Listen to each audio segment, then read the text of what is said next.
Well, hello, Dr. Pitrone. Hello. So we were talking the other day about a patient that you had an encounter with and some of the trials and tribulations that he had been through because he tried to figure out how to do tinnitus retraining therapy by himself, or kind of a DIY Yes. plan. So do you want to tell me how that worked out and some background on that? Yes. So this patient originally trialed some devices in our office and got a sense of what the tinnitus retraining therapy process would be like. He went out and found some of his own devices and then used his own homemade sound generator to try to treat his tinnitus by himself. It worked initially. He got some relief from his tinnitus, but over time we found that his tinnitus would get louder because his treatment was not prescriptive.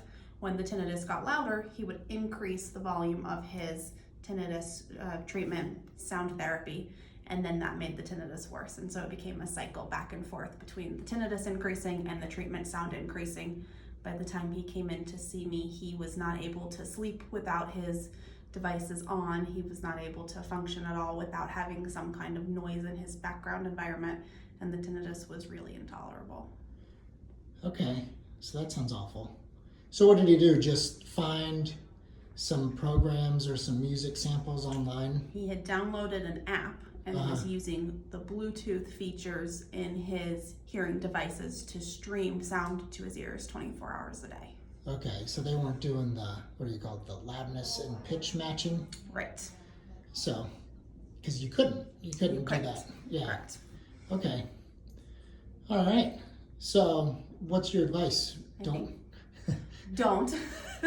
I think it's very important to understand that tinnitus is unique to each person, but also that it is a medical condition and needs to be treated professionally. So sound therapy is prescriptive, and it needs to be a targeted approach that's really utilizing the brain's natural ability to reorganize itself and train the way that the brain responds to tinnitus. That's something that needs to be prescriptive and handled clinically with professional services. So you can't just bust out some Handel or Mozart and stream it into your ears. You cannot.